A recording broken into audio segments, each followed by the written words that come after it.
안녕하세요. 저는 30대 중반에 이혼하게 된 이혼녀예요. 혹시 여러분들은 더럽다라는 단어의 기준이 어디쯤 되나요? 저는 그게 사람마다 다 다르다고 생각해요. 솔직히 더럽다 안 더럽다는 것으로 나눌 수 있는 부분은 아니고 부부라면 같이 살면서 맞춰갈 수 있는 부분이라 생각하거든요. 그런데 보통의 부부들이라면 그걸 맞춰갈 수 있는데 혹시라도 한 사람이 결벽증에 준하는 위생관념을 가지고 있다면 솔직히 나머지 한 사람은 엄청 힘들 수밖에 없다고 생각해요. 저희 부부도 그런 부부 중에 한 사람이었어요. 남편은 결혼 전부터 무척 깔끔했어요. 저는 평범했죠. 아침은 머리 감고 저녁엔 샤워하죠. 화장실 다녀오면 손 씻고 식사하기 전 요리 전에 손 씻고 빨래는 속옷과 수건은 각각 따로 빨고 타올은 고온 스팀으로 빨래해요. 집 청소는 일주일에 3번, 화장실 청소는 일주일에 2번. 요리할 때는 일회용 장갑 끼고 설거지 해가며 하고 보통 이 정도라고 생각해요. 맞벌이를 하는 부부의 아내라면 이 정도면 충분하지 않을까 싶어요. 아니라면 그건 제가 다른 사람들보다 덜 깨끗한 건지도 모르죠. 그런데 남편은 과도하게 깔끔하게 굴었어요. 돌바닥에 앉는 것도 더러워서 안 되고 노점에서 파는 음식도 더러워서 먹으면 안 된다고 하죠. 연애 때는 크게 신경 쓰지 않았어요. 남편을 만날 때만 신경 쓰면 되는 일이었으니까요. 그래서 결혼하자고 했을 때도 그 정도로만 생각을 하고 좋다고 결혼했어요. 이제는 인정해요. 제가 경솔했다는 걸요. 저와 남편은 20대 후반에 결혼을 했어요. 당시에 저는 평범한 직장 생활이 저와 맞지 않다는 걸 깨닫고 작은 카페를 운영하고 있었어요. 남편은 영업직으로 거래처 직원과 함께 들른 곳이 저의 카페여서 그 인연으로 사랑을 시작하게 되었죠. 한 번, 2번 그렇게 몇 번 남편이 들르다 보니 저도 그렇고 서로에게 관심을 가지게 된 거죠. 만난 지 몇 개월 만에 저희는 서로의 가치관이 잘 맞는다고 생각했고 결혼을 생각하게 될 정도가 됐죠. 남편도 저도 그다지 다른 부분에서는 문제될 일들이 없다고 단정지어 생각했던 건지도 몰라요. 그런데 결혼하고 나서야 알게 된 거죠. 남편의 깔끔이 생각보다 더 심각하다는 걸요. 남편만큼은 아니지만 심호도 깔끔함의 수준이 남다르더라고요. 결혼 초기에는 그런 시댁의 가풍과 남편의 생각을 존중해서 열심히 맞춰주려고 노력했어요. 그렇게 잘 맞춰가고 있다고 생각하고 있었는데 그게 아니었다는 걸 알게 된 사건이 발생했어요. 결혼한 지 3년쯤 됐을 때요. 그때가 김장철이었기에 시댁에서 김장을 하고 있었죠. 남편은 김장이 다 될 무렵 김치와 수육을 먹으러 왔고요. 시모는 제게 시부가 먹을 막걸리를 한두 병 사오라며 저를 심부름 보냈어요. 그렇게 나가는 길에 아파트 입구에서 남편을 만났고 남편을 올려보낸 뒤 마트에 가던 저는 카드를 쓰고 지갑이 아닌 가방에 넣어뒀던 게 생각났어요. 그래서 가는 도중에 돌아와 시댁으로 향했어요. 돈 없이 막걸리를 사러 갈 수는 없으니까요. 시댁 현관은 김장으로 인해서 문이 살짝 열려 있었는데 큰 소리를 내기 좀 그러니 소리 죽여 들어가려고 했어요. 그런데 안쪽 방에서 남편 목소리가 나오더라고요. 아 진짜 짜증나 죽겠어. 우리 와이프 얼마나 더러운지 모르지? 여기 와서는 그나마 관리하는 거야. 집에서는 살림을 진짜 얼마나 더럽게 하는지. 청소도 매일 안 하고 빨래도 쌓아놓고 해. 진짜 옆에 있으면 막 짜증이 날 때가 한둘이 아니야. 그래? 우리 집에서 하는 거 보면 그 정도는 아닌 것처럼 보이는데 많이 못 참을 정도니? 미치겠어. 살림살이 만지기도 싫고 집에서는 밥도 먹기 싫을 정도야. 그냥 밖에서 사 먹는 게 더 마음이 편할 정도거든. 그 이야기를 듣는데 얼굴이 화끈거리며 화가 치밀어 올랐어요. 솔직히 저는 제가 더럽다는 생각을 해본 적이 없거든요. 우리 집에서는 이게 기본이었고 솔직히 남편 때문에 더 열심히 청소한다고 했는데 남편에게는 그게 아니었던 건가 봐요. 만약 남편이 그렇게 느꼈다면 저한테 이야기를 하면 되는데 이렇게 시댁에 와서 시모에게 이야기하는 게 너무 짜증이 났어요. 모른 척 하려니 저런 소리 또 하고 다닐 것 같고 지금 들어가서 지랄하면 김장하러 온 건데 분란만 일으킬 것 같더라고요. 그래서 일단 참았어요. 저는 일부러 큰 소리를 내며 지금 도착한 것처럼 굴었어요. 아, 카드를 놔두고 갔네요. 돈도 없이 막걸리 사러 갈 뻔했어요. 그러면서 들어가 카드만 들고 나와서는 밖으로 가는 길 내내 남편을 어떻게 조질까 그 생각만 했어요. 솔직히 제가 잘못을 했다면 모르겠는데 이 부분은 잘못하고 말고의 상황이 아니잖아요. 서로의 기준이 다른 것뿐인데 제가 다른 사람에게 더러운 사람이 됐다는 게 참을 수 없을 만큼 수치스럽고 짜증났거든요. 게다가 제가 더럽다면 본인이 알아서 청소하고 빨래하고 요리하면 되잖아요. 그런데 자긴 손가락 하나 까딱하지도 않았으면서 왜 뒤에서 지적질만 하는 말이죠. 그게 더 열받는 거예요. 그날 저녁 집에 돌아가서 제가 남편에게 말했어요. 당신이 어머님한테 나 더럽다고 한 이야기 들었어. 솔직히 나는 내가 더럽다기보다 자기가 너무 깔끔한 것 같거든? 그러니까 방 따로 나눠 쓰자. 그리고 이제 앞으로 각자 알아서 살림해. 그래야 당신 눈에 거슬리지 않을 거 아니야. 당신은 당신 방만 신경 쓰고 나는 내 방만 신경 쓰고 그럼 됐지? 남편이 당황한 표정으로 저를 보며 변명하더라고요. 그 말 들었어? 아니, 나는 그런 의도로 이야기한 건 아니고 조금 거슬린다는 생각으로 한 이야기인데. 그러니까 당신이 3년 동안 얼마나 힘들었을지 내가 잘 알겠어. 그러니까 따로 하자고. 그래야 당신 마음에 들고 나도 덜 피곤한 거 아냐. 저의 강경한 말에 남편은 어쩔 수 없이 고개를 끄덕였어요. 그럴 수밖에 없죠. 저는 한 점도 물러설 생각이 없었거든요. 이번에 이 상황을 풀지 못하면 앞으로도 계속 그런 불평 불만을 듣고 살아야 할 테니까요. 그리고 손 하나 움직이지 않는 남편에게 제가 얼마나 힘들게 살림을 하고 있는지도 보여줄 생각이었죠. 그날부터 저는 모든 걸 혼자 했어요. 요리, 빨래, 청소 전부 제 것만 했어요. 절대로 남편 몫은 따로 하지 않았죠. 그렇게 일주일 정도 지나니 남편이 말하더라고요. 설마 방만 따로 쓰는 게 아니고 살림도 따로 해야 하는 거야? 당연하지. 솔직히 내가 여태까지 생각이 짧았어. 당신이 그렇게 생각한다고 한마디만 나한테 해줬어도 내가 미리 이렇게 살림을 나눴을 건데. 아, 그 음식 먹지 마. 내가 한 거야. 더러워서 어차피 먹지도 못할 거 뭐하러 억지로 먹으려고 해? 그러지 말고 사서 먹거나 밖에서 먹고 와. 시간 되면 당신이 만들어 먹던지. 저는 최대한 담담하게 이야기했어요. 이야기하면서도 화가 났지만 참았죠. 화를 내면 아무것도 바뀌지 않을 거라고 생각했거든요. 제 말에 남편은 잠시 음식을 바라보더니 지갑을 챙겨 밖으로 나가더군요. 그렇게 저와 남편의 각자 생활이 시작됐어요. 그러다 남편이 못 참겠는지 2주 정도 지나니 저한테 말하더군요. 여보, 당신이 화가 많이 난 건 알겠어. 그치만 빨래도 안 해주면 내가 일을 어떻게 해? 그 부분은 당신이 알아서 해줘야 하지 않을까? 해주고 싶긴 한데 내가 해줘도 당신이 그걸 더럽다고 생각하면 내가 하는 것보다는 당신이 하는 게 더 낫지 않을까?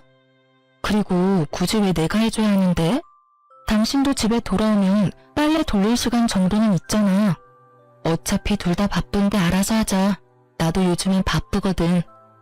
그치만 그게 마누라가 해야 할 일인데 그럼 밥이라도 좀 해줘. 사 먹으니까 너무 돈이 많이 들어. 밥은 더더욱 안 되지. 내가 해준 밥 맛있게 못 먹지? 그냥 당신이 해서 먹어. 당신 손으로 해 먹어야 확실하고 깨끗하게 느낄 거 아냐. 괜히 남이 해주는 밥에 이렇다 저렇다 말할 필요 없이 그냥 자기 식사는 자기가 알아서 해먹자. 남편은 자기가 무슨 말을 하든 제가 더러우니까 안 된다는 말만 듣게 됐죠. 그리고 그날 저녁 남편은 반찬을 바리바리 싸들고 집에 돌아왔어요. 시모가 만든 반찬이었죠. 남편은 제가 해주지 않을 걸 알고 시모 반찬을 가져왔어요. 식사만이라도 제대로 하고 싶었나 보더라고요. 그렇게 한 달쯤 지났을까요? 솔직히 제가 점점 그 상황이 더 편해지고 있을 무렵에 결국은 터질 게 터져버렸어요. 시모에게 전화가 왔거든요. 무슨 일로 전화하셨어요? 너, 네 남편 밥은 좀 해주면 안 되겠니? 어떻게 애가 매번 우리 집에 와서 반찬을 얻어가? 걔 반찬 신경 쓰는 것도 하루 이틀 일도 아니고. 어머님, 죄송한데 남편이 제가 살림을 더럽게 한다고 저번에 어머님께 말씀드렸잖아요. 그 뒤로 아무래도 제가 잘못하고 있는 것 같아서 살림을 따로 살고 있어요. 저야 밥 해주고 싶지만 상대방이 더럽다는데 어떻게 계속 해주겠어요? 그것도 못할 짓이죠. 제가 그 말을 꺼낼 줄 몰랐던 신우가 살짝 당황하더라고요. 그 말을 들었니? 아니, 걔가 그런 의도로 한 이야기는 아닐 거야. 그리고 너도 우리 집에서는 얼마나 깔끔하게 잘하는데 걔가 워낙 별나서 그러니까 네가 이해하고 넘어가. 그래도 싫다는 거 계속할 수는 없잖아요. 그렇다고 남편 깔끔이 하루아침에 해결될 일도 아니고 그냥 이렇게 지내다 보면 어떻게든 타협점을 마련하겠죠. 제가 원하는 대답을 내놓지 않자 신우가 남편을 좀 바꿔달라고 하더군요. 저는 남편을 불러서 핸드폰을 내밀었어요. 남편이 의아한 표정으로 핸드폰을 받았죠. 여보세요? 엄마, 무슨 일이에요? 엄마 힘들어서 앞으로 반찬 못 해주니까 너 알아서 식사 해결해라. 밥 얻어먹으려고 우리 집도 오지 말고.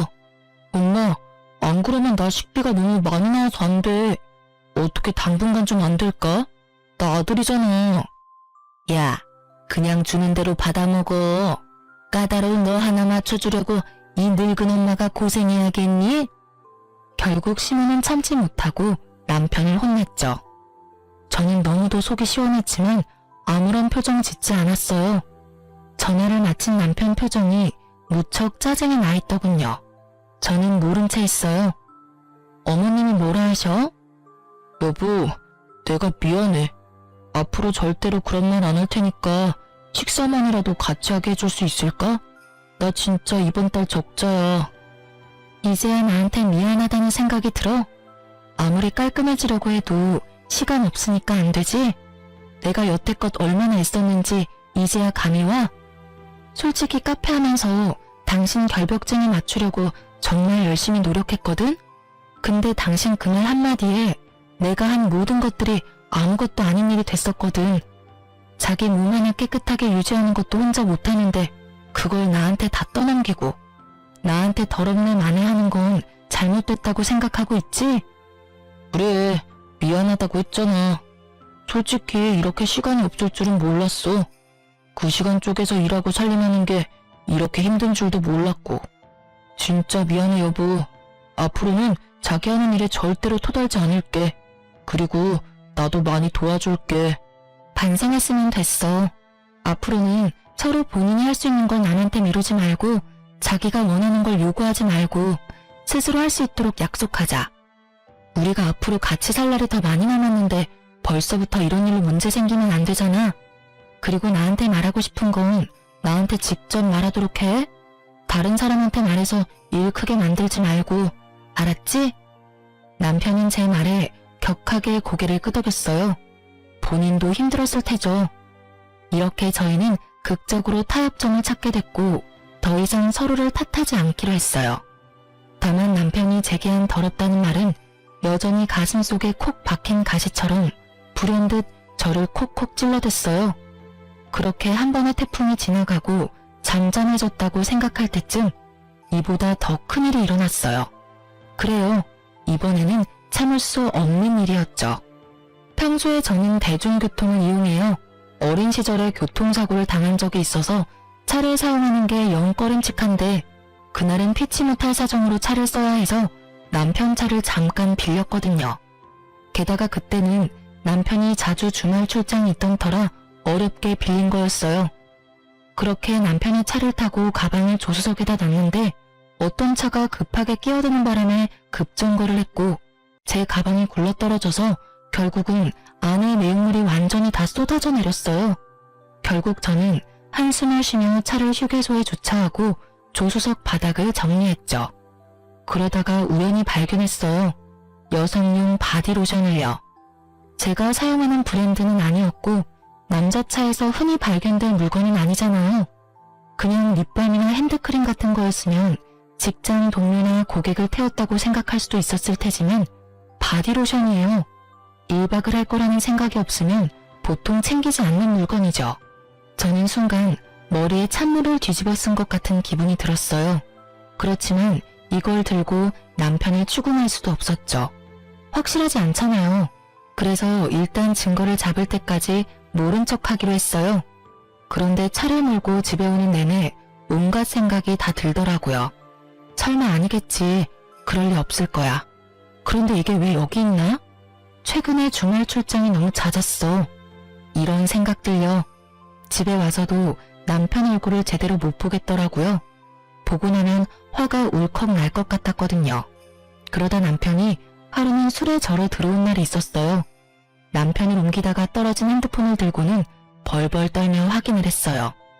설마 있을까 싶었는데 설마가 사람 잡더군요. 카드사 어플에 떡하니 오늘 모텔에 갔던 내역이 있었고 지우지 못한 카톡 내용도 그대로 있더군요. 오빠 잘 들어가, 사랑해, 벌써 보고 싶다. 이런 내용이 오늘 하루 사이에 다 있었어요. 저는 모두 캡처하고 제 핸드폰으로 동영상을 찍어서 증거도 남겼어요.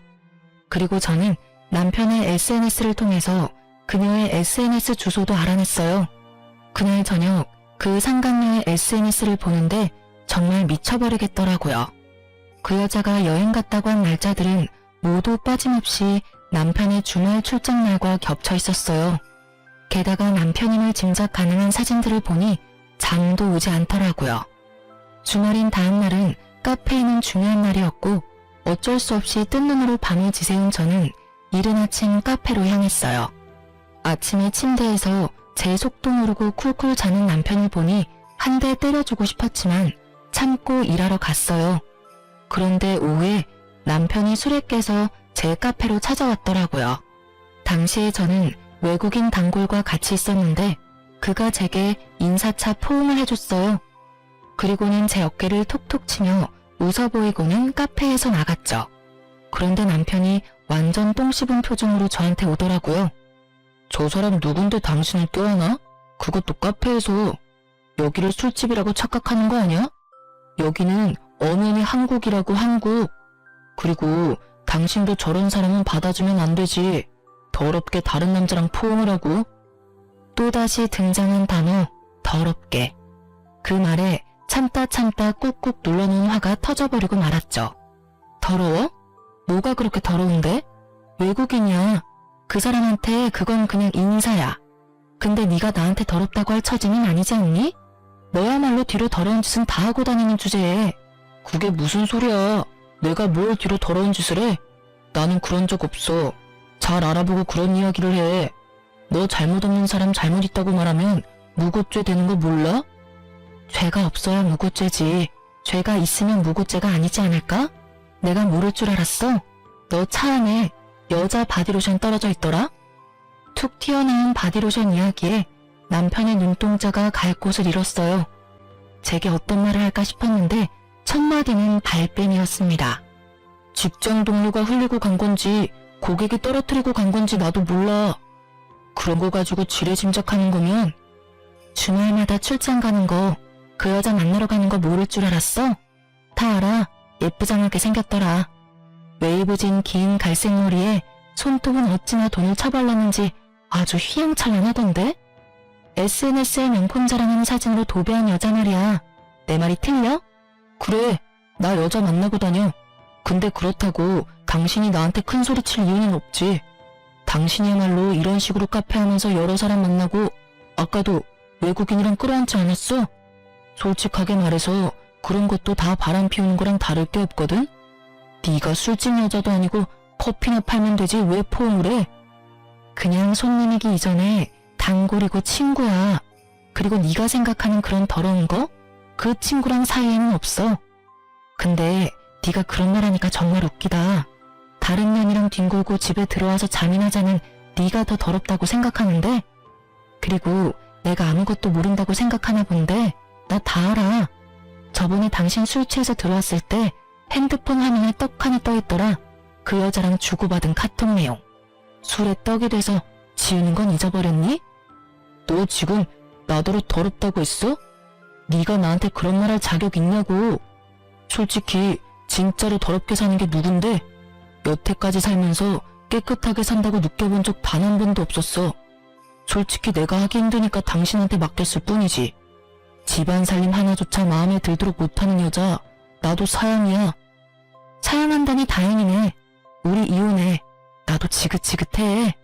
새로 사귀는 여자가 얼마나 깨끗하게 굴지는 모르겠지만 당신 그 까다로운 입맛 잘 맞출 수 있었으면 좋겠네. 결국 저희는 제 카페에서 피 터지게 말싸움을 해버렸어요. 참으려고 했는데 참을 수가 없더라고요. 똥 묻은 개가 겨 묻은 개 나무란다고 누가 누구한테 더럽다는 거예요? 다른 여자랑 할 거 다 하고서는 집에 와서 내 옆에서 잠을 잤다는 것 자체가 이미 더러운 일이거늘. 불행인지 다행인지 남편과의 관계는 그 여자가 생긴 뒤로 한 번도 없었어요. 저놈이 감히 저를 탓할 수나 있어요? 그리고 사양이라니 제가 하고 싶은 말을 왜 자기가 하는지. 유책 배우자는 남편이고 모든 원인이 그쪽에 있는데 피해는 오롯이 저 혼자 받고 있었어요. 그렇게 남편과 이혼을 이야기하고 저는 남편 집에서 나올 준비를 착실히 해가고 있었어요. 친정이 워낙 멀어서 지금 당장 나와서는 갈 곳이 없었기 때문에 어쩔 수 없이 꼴도 보기 싫은 남편님과 함께 보내야 했어요. 이틀 뒤에 시모가 전화가 왔더라고요. 흥분한 채로 제게 따지더라고요. 예, 너희 이혼하게 됐다며? 도대체 무슨 일이야? 서로 잘 맞춰 사는 것 같더니 왜 갑자기 이런 일이 생겨? 그 사람이 이유는 말 안 해주던가요? 뭐 다 네 탓이라고만 하더라고. 카페에서 외간 남자 만나고 다니고 자기한테는 신경도 안 써준다고 그러던데. 그런 거면 얘 당분간 일 그만두고 관계를 회복할 생각을 해야지. 이 나쁜 놈은 시모에게도 이혼 사유를 정확하게 말하지 않았더라고요. 어머님, 저희 헤어지는 이유는 그 사람이 다른 여자가 생겨서예요. 저한테는 남자 같은 거 없어요. 단골 외국인이 저한테 인사하려는 거 보고 전화리인 거고요. 근데 남편은 이미 다른 여자랑 몰래 만나고 있는 거 저한테 다 들켰거든요. 그 이야기를 듣던 시모는 잠시 말을 못 잇더니 딱 한마디 하고 전화를 끊더라고요. 아이고, 내가 나설 일이 아니네. 알아서 너희들끼리 잘 알아서 해결해라. 남편이 그렇게 민감하게 굴 때마다 뒷수습했던 건 시모였던지라 이번에는 뒤치다꺼리하고 싶지 않았나 보더라고요. 발을 슬그머니 빼더니 전화를 탁 끊어버리셨죠. 그렇게 시모의 전화통화를 끝내고 평소보다 늦은 퇴근을 해서 집에 돌아왔어요. 그런데 현관에 아주 굽이 높은 하일이 놓여있더군요. 중문을 열고 들어갔더니 거실에 남편과 그 여자가 앉아있더라고요. 그 두 사람을 보는데 가라앉았던 화가 터지는 것 같았어요. 우리가 이혼 소송 중인 건 맞지만 적어도 지가 인간 새끼라면 소송 중에 상간녀를 집안까지 데려오는 건 피해야 하는 거 아닌가요? 그런데 아주 당당하게 둘이 어깨동무하고 소파에 딱 붙어앉아 영화를 한 편 보고 있더라고요. 어머, 오셨네? 어쩌죠? 오늘은 저도 여기서 놀다 갈 건데. 어차피 이 집 우리 그이 집인데 당신이 좀 나가주면 안 될까요? 어차피 불청객이잖아요. 이혼도 곧 할 마당에. 안방마님 역할에 심취해서는 저한테 비꼬는 말을 하는 상간녀를 보고 있자니 제 안에 잠자고 있던 투쟁 본능이 깨어나는 걸 느낄 수 있었어요. 아직 이혼은 소송 중에 있고 법적으로 아직은 부부예요. 서로 신뢰나 애정이 깨졌다고는 해도 법적 부부 사이니 한 집에 살아야 하죠. 그리고 그 어디에도 소송 중에 상간녀를 집에 데려올 수 있다는 법 같은 건 없어요. 그이 집? 재산 분할이 되기 전까지는 여기는 제 집이기도 해요. 객이면 객답게 찌그러져 있으세요. 시답지 않게 마님 행세 그만하시고요. 말씀이 좀 과하시네요. 하긴 남편 빼앗긴 유부녀가 얼마나 히스테릭한지 안 봐도 뻔하죠. 다른 여자한테 남편 뺏긴다는 경험이 그렇게 흔한 경험은 아니잖아요. 저는 잘 모르겠는데요. 마누라 있는 남자 꼬셔서 남의 가정 파탄내는 상간녀가 무슨 생각을 하는지. 제가 당한 일이 그리 흔한 경험은 아닌데 그쪽은 남자 뺏긴 여자 심정을 잘 아는 걸 보니 많이 뺏어보셨나 봐요. 재버릇해 못 준다고 남의 것 뺏는 여자는 평생 남의 것 뺏고 살잖아요. 이번이 처음이라고 말할 수는 없겠죠. 아니, 이 아줌마가 보자 하니까 처음이고 아니고 당신이 뭔 상관이에요? 그리고 남자 뺏긴 쪽이 나쁜 거지. 그러게 관리를 잘하지 그랬어요? 아무리 남자 뺏긴 게 분해도 그렇지 어떻게 다른 사람한테 그런 모욕적인 말을 할 수 있어요? 남자 뺏겨서 분하다뇨? 앞으로는 깔끔 떠는 척 오만상하더니 뒤로는 와이프 몰래 여자 만나서 할 거 다 하고 다니는 더러운 새끼는 제 쪽에서 사양해요. 둘이 짝짝꿍이 잘 맞는 것 같으니 잘 사세요. 내 눈에 안 띄는 곳에서 상간소송 위자료나 갚으면서요. 결국 저와 말다툼이 끝나지 않자 남편님은 그 상간녀를 데리고 밖으로 나가버리더군요. 남편이 나가고 나서야 꼿꼿하게 서 있던 제 몸은 무너졌어요. 저 나쁜 놈이 벌써 집에 상간녀를 당당하게 들일지 상상조차 못하고 있었거든요. 그 뻔뻔함과 똥배짱에 저는 여러모로 타격이 컸어요. 그래서 그날 저녁 부랴부랴 짐부터 챙겼어요. 그러고는 제 카페로 갔어요. 카페에는 다행히 휴식을 취할 수 있는 작은 쪽방이 있었거든요. 그곳에서 잠을 자며 저는 상간녀의 SNS를 살폈어요. 그런데 몇 장의 사진에서 이상한 걸 발견했어요. 그 여자는 주로 남자랑 같이 있는 사진을 꼭 얼굴만 보이지 않게 찍어서 올리거든요. 몇 장의 사진을 찍힌 남자가 제 남편이 아닌 것 같더라고요. 그래서 의아하게 생각하고 있었죠. 특히 한 장은 너무 이상했어요. 식사 자리였는데 해산물이 가득한 식탁이었거든요. 그런데 남편은 해산물, 즉 갑각류 알레르기가 있었거든요. 절대 먹지 않을 음식을 앞에 두고 사진을 찍었다니 이상한 일이잖아요. 그래서 저는 남편이 아닌 것 같은 사진을 캡처해서 남편에게 슬쩍 보냈어요. 그러고는 언제부터 갑각류를 먹게 됐냐, 여태까지 나 속인 거냐 하고 문자를 보냈죠. 그랬는데 답이 없더라고요. 그리고 며칠이 지났을까 소송 중 남편 쪽에서는 난리가 난 모양이더라고요. 시모가 연락이 왔어요. 예, 내가 이런 말할 자격은 없지만 너희 이혼 다시 한번 생각해보지 않겠니? 갑자기 그게 무슨 소리세요? 저희 이미 이혼하기로 이미 다 합의됐어요. 남편도 이미 동의한 내용이고요. 상간녀랑 집에 같이 들어와 있던 바람에 저는 집에서도 쫓겨난 상황이에요. 네가 화가 얼마나 많이 났는지는 나도 이해해. 그렇지만 우리 아들도 피해자야. 그건 너도 좀 알아줬으면 좋겠구나. 시모가 도대체 뭔 소리 하나 싶었는데 이야기를 들어보니 참 남편 놈 팔자도 험하다 싶더라고요. 제가 남편에게 연락했었잖아요. 남편이 아닌 남자와 그 상간녀가 사진 찍은 걸 보냈거든요. 그런데 그게 생각보다 일이 커졌던 모양이더라고요. 남편이 그 상간녀에게 그 남자 누구냐고 추궁하고 그러던 차에 그 사진 속 남자가 남편에게 만나자고 연락이 왔다고 하더라고요. 남편이 나갔는데 자기가 그 상간녀 애인이라고 유부남 주제에 왜 그 여자랑 같이 살고 있냐며 서로 주먹 다짐까지 했던 모양이더라고요.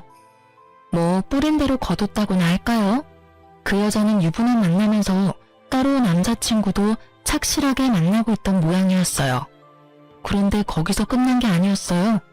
남편놈이 그 남자랑 만나서 싸우고 집에 와서 그 상간녀에게 남자 관계가 문란한 것에 대해 따졌더니 상간녀가 너도 어차피 바람 피워서 나 만난 거 아니냐며 남의 인생에 신경 쓰지 말라고 했다더라고요. 시모 말로는 남편놈이 자기도 그 많은 남자 중에 한 사람뿐이라는 걸 알고서는 배신감에 여자를 쫓아내 버렸다고 하더라고요.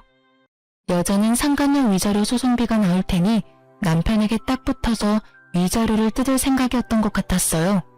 그런데 문어발식 자유연애하다가 결국엔 남편에게까지 버림을 받았으니 생각보다 너무 어이없는 결말이긴 했어요. 물론 많은 남자들에게서 또 많은 걸 뜯어내며 억울하게도 그 여자는 또 잘 살아가겠죠. 그렇다고 해서 그런 남편의 상황이 저에게 위로가 되진 않죠. 가정을 버리고 뒤에서 몰래 외도를 저질렀잖아요. 비록 그 여자는 남자친구가 따로 있었지만 법적으로 유부남이었으니 본인이 저지른 짓에 대해 책임을 져야 맞는 건데 뜬금없이 왜 시모가 저한테 재결합을 운운하는지 이해가 되질 않더라고요. 어머님, 그 사람이 지금 그렇게 힘든 일을 겪었다고 해서 그 사람이 저한테 한 말들과 행동까지 없던 일이 되는 건 아니잖아요. 저는 여전히 그 사람이 나더러 더럽다고 한 말을 잊지를 못해요. 더러운 여자랑 살 수 있는 사람은 아니니까요. 그래도 우리 아들 저렇게 미친년한테 당하고 이렇게 처량하게 혼자 살면서 위자료 갚아내야 한다고 생각하니 마음이 너무 안 좋아. 아들 한 번만 용서해줘라. 응? 여태까지의 정이 있는데. 죄송해요. 저는 이제 아무 감정 없어요. 이혼 소송도 이제 마무리 다 되어가고 솔직히 남편한테 정이 다 떨어져 버렸거든요. 그러니까 그 부분은 남편이 해결할 수밖에 없을 것 같아요. 그리고 무엇보다 그런 이야기를 어머님이 전화해서 하시는 게 더 이상한 일이잖아요. 본인이 힘들면 연락은 오겠죠. 뭐 받아들일 생각은 없지만. 결국 시모는 자기가 원하던 것은 얻지 못하고 전화를 끊을 수밖에 없었죠. 그런데 시모의 이야기를 들으며 어찌나 속이 시원한지. 5년 넘게 이어온 결혼 생활의 마침표를 찍는 건 생각보다 간단한 일이더라고요. 저희 사이에는 애도 없었으니 친권이나 양육권 생각할 것도 없었고 재산 분할이나 이런 것도 크게 제 생각과 다르지 않을 정도로는 받았어요. 그렇게 정식으로 이혼이 돼서 남남이 된 그 이튿날 전 남편에게 연락이 왔어요. 연락을 받지 않으려고 했는데 전 남편이 문자며 카톡을 엄청나게 남겼더라고요. 오후 3시쯤 저희 가게로 오겠다고요. 무슨 할 말이 있는 건지는 모르겠지만 오후 3시에는 보는 눈이 많을 것 같아서 카페 닫는 시간에 맞춰서 불렀어요. 이혼 소송하며 거의 4개월을 따로 살아서 그런지 오랜만에 보는 전 남편의 얼굴은 뭔가 짠하면서도 보는 순간 짜증이 나더라고요. 다 해결이 됐는데도 짜증이 나는 걸 보니 제가 이 사람에게 받은 상처가 꽤 크구나 싶었죠. 무슨 일로 부른 거야? 저기요. 누가 자기야? 우리 이혼했어. 호칭 정리 제대로 해줄래? 너무 그렇게 매정하게 말하지 마. 나 당신한테 할 이야기 있어. 어머니가 당신한테 연락해서 말했는데 우리 이혼 없던 걸로 하고 다시 만날 수 없을까? 나 정말로 후회하고 있고 반성하고 있어. 나는 당신이 아니면 안 될 것 같아. 뜬금없는 소리에 저는 헛웃음만 나왔어요. 이혼 서류에 잉크가 마르기도 전에 이혼을 번복하자는 유책 배우자를 보고 있으려니 이건 몰래카메라가 아닌가 하는 생각까지 들었죠. 왜? 나한테 재산 나눠주기 싫어? 법원에서 이미 다 확인해서 나온 건데도 싫니? 아니면 위자료 주기 싫어? 아, 그것도 아니면 상간녀 위자료까지 네가 내야 해서 돈이 2배라 더 싫은 거야? 아니야, 그런 거 절대 아니야. 나 진짜로 반성하고 있고 그 여자는 이미 헤어졌어. 집에서 내쫓았다니까. 진짜로 제대로 반성하고 있다고. 물론 이혼하기 전에 헤어졌다면 이렇게 힘들지는 않았겠지만. 저는 시모에게 사정을 대충 들어서 상간녀의 양다리 때문에 헤어졌다고 생각하고 있었어요. 그래서 한껏 비꼬아주기로 했어요. 상간녀랑 왜 헤어져? 상간녀랑 그렇게 사랑해서 나랑 이혼하고 그 여자 만나려고 한 거 아니었니? 그때 바람 피운 거 알았을 때 당신 나한테 미안하다 한마디도 안 했어. 발뺌하다가 확실해지니까 어쩌라고 하는 식으로 나왔지. 나랑 헤어지고 그 여자랑 만나면 된다는 식으로 말이야. 근데 애지중지하던 여자를 왜 내쫓아? 그냥 살아.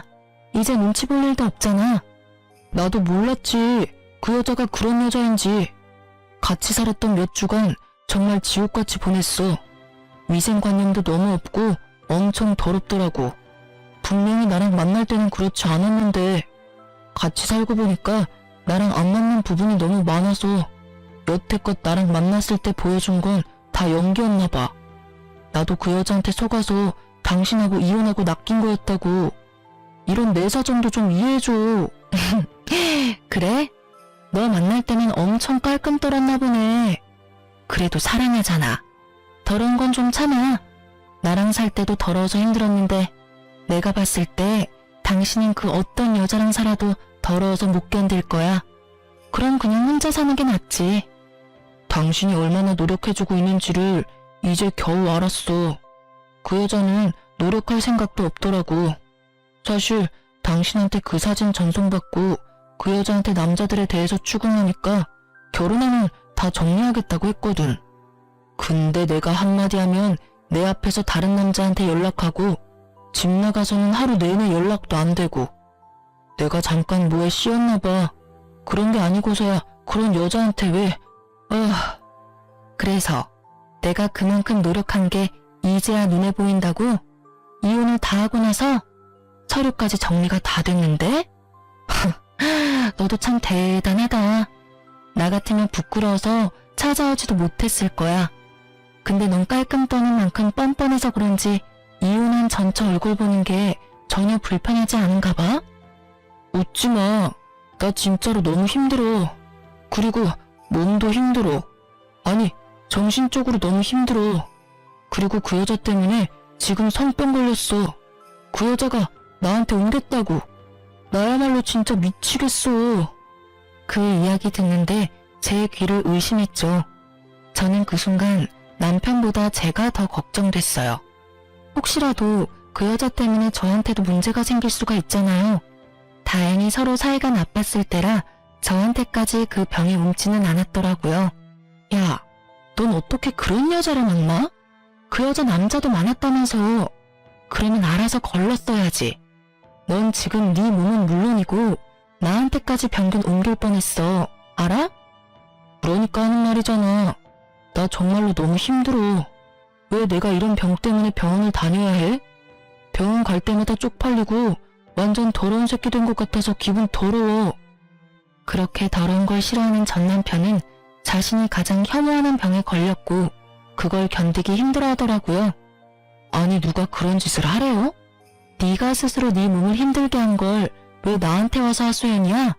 그리고 너 병 걸려놓고는 나한테 와서 재결합 운운하는 건 더 미친 짓이라는 생각 안 들어? 미안하다고. 그러니까 사람 한 번만 좀 살려줘. 나 이러다가 진짜 스트레스 때문에 죽어버릴지도 몰라. 지금도 스트레스로 탈모도 오고 있고 식사도 제대로 못하고 있다고. 당신이 옆에 있으면 나 진짜로 편해질 것 같아. 응? 제발 사람 하나 살려주는 셈 치고. 남편은 제 소매를 꽉 잡고 놓아주지 않았어요. 저는 그런 남편을 보며 혀를 찼어요. 그리고는 단호하게 남편 손을 쳐내버렸어요. 야, 이 더러운 새끼야. 바람 피우기 전에 그런 걱정을 먼저 하지 그랬어. 어디서 감히 나한테 다시 만나자는 미친 소리를 짓거려? 한 번만 말할 거니까 잘 들어. 나는 너처럼 아랫돌이 잘못 눌려서 병이나 걸리는 더러운 남자랑 살기 싫으니까 2번 다시 찾아오지 마. 혹시라도 병 나았다고 또 찾아오지도 말고. 난 당신 병이 싫은 게 아니고 당신이 한 행동이 싫은 거거든. 그렇게 매몰차게 이야기하고 저는 남편에게서 떠나왔어요. 이렇게 허무하게 헤어질 사이였으면서 저한테 미안하다 한마디 없이 둘이 함께 살림 차리겠다고 여자를 데려와 떵떵거렸다니. 게다가 그렇게 깔끔 떨며 사람을 힘들게 만들었으면서 본인은 불륜 한 번에 자기가 제일 혐오하는 성병까지 옮아서 끙끙거리고 힘들어하고 있으니까요. 자기 인생 제 손으로 지옥으로 만든 사람하고 영 끊고 사는 게 속 편해요. 그런 사람은 다른 사람마저 지옥으로 끌어들일 사람이니. 게다가 정말로 반성했다면 저한테 돌아오라고 말하면 안 되죠. 반성을 안 했으니까 돌아오라고 같이 살자고 징징대는 거라고 생각해요. 이런 놈은 애초에 걸러야 하는데. 짧지 않은 세월 동안 이런 남자도 남편이라고 데리고 산 제가 참으로 대단하다는 생각을 잠깐 했네요. 나중에 전 남편이랑 상간녀 소식을 전해 들었어요. 전 남편이 자기가 그 상간녀 때문에 모든 걸 잃고 화가 난 나머지 상간녀를 사귀는 남자들, 특히 자기랑 주먹 다짐한 남자를 찾아가서 상간녀 때문에 더러운 병에 걸렸다며 이악 물고 말해줬대요. 결국 그 상간녀와 사귀던 남자들도 상간녀에게 따지고 한바탕 난리친 뒤에 그녀에게서 다들 떠났다고 해요. 그런데 그 상간녀도 참 대단한 게 그 남자들 다 떠나갔는데도 여전히 호구가 되어줄 남자를 찾아서 열심히 연애활동 중이더라고요. 그래도 SNS 들어가 보니 예전만큼 풍족하게 살고 있지는 못하더라고요. 그 여자 인생도 자기가 열심히 그렇게 만든 거겠죠. 본인 손으로 무덤 팠잖아요. 싱글인 남자만 만나고 다녔어도 그럴 일 없었을 텐데. 유부남을 만나고 다녔으니 그 여자 이야기 듣고 나니 더 이상 그 여자에 대해 궁금하지 않았어요. 못 살고 있는 거 확인하니 마음이 편해졌거든요. 이혼했을 때는 제 인생이 힘들어질 수 있다고 정말로 그렇게 생각했어요.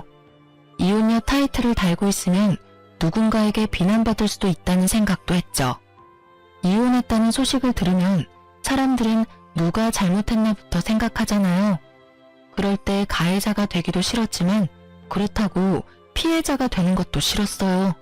자존심 상하는 것도 그렇지만 모르는 사람이 동정심 가득한 눈으로 보는 것도 싫었고요. 하지만 지금은 그런 동정심이 실은 동정심이 아니라 걱정이라는 걸 잘 알아요. 혼자 있는 제가 걱정된 친구들은 지금도 주변 사람들 만나보라고 소개팅 시켜주곤 하거든요. 이 나이에 결혼 한 번 실패를 한 제가 그런 거 하지 않겠다고 할 때마다 친구들은 너 아직 인생의 반밖에 살지 않았다고, 너도 행복해질 자격이 있다고 말해줬어요. 행복해질 자격. 누구나 가지고 있지만 저한테는 이제 없는 거라고 생각했거든요. 누가 나를 사랑해 주겠냐는 식으로 비관적인 생각만 했는데 주변에서 그렇게 말해주니 정말 고맙더라고요. 그리고 그런 친구들의 걱정과 도움으로 저는 새로운 연애를 시작하게 됐어요. 처음이 아니라서 더 조심스럽고 더 신중해지는 건 어쩔 수 없는 것 같아요. 상대방도 이혼남이라 더 그런 것 같고요. 첫 연애 때는 많은 걸 숨기고 잘 보이고 싶은 마음에 좋은 면만 보여줬는데 이번에는 그러지 않아요. 있는 그대로를 보여주고 상대방과 내가 서로의 본 모습을 어느 정도까지 받아들일 수 있는지를 보게 됐어요.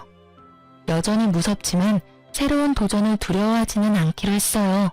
글을 쓰면서 그때 생각으로 힘들 줄 알았는데 생각보다 속이 시원하고 재미있었어요. 그 사람이 만약 그 상간녀랑 잘 살고 있었다면, 또는 제가 이렇게 소소하게 행복한 시간을 갖지 않았다면 아마 그렇게 생각하지 않았을 테죠. 시간이 지나기도 했고 저도 새로운 삶을 찾아가고 있으니 이 사연글을 계기로 이제 옛날 일은 다 훌훌 털어버릴 거예요. 글 읽고 계시는 분들도 마음에 찝찝하게 남아있는 게 있다면 훌훌 털어버리고 마음 편안한 하루가 되셨으면 좋겠네요.